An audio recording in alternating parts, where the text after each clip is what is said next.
Guys, welcome back to the channel. On this video on CapCut PC.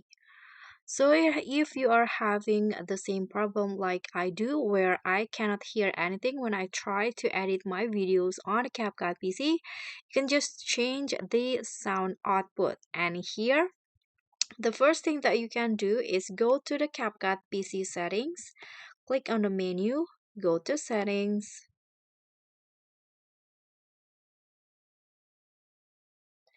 and here click on the performance tab.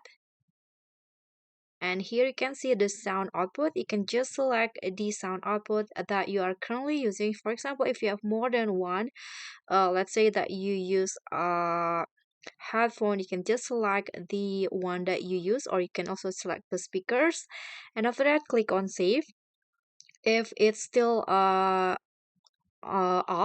or you cannot hear anything still, you can just go to the volume settings on your computer. So click on this volume icon.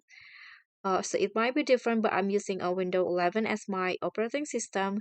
And here you can just click on this to select the sound output, sorry. And after that, you can go to volume mixer and scroll down until you find this CapCut icon. And here you need to make sure that the volume is on 100, like this, full. And after that, hopefully the problem will be fixed. So that's all from me. Thank you guys so much for watching. Don't forget to like, comment, and subscribe. Also click on the thanks. Bye.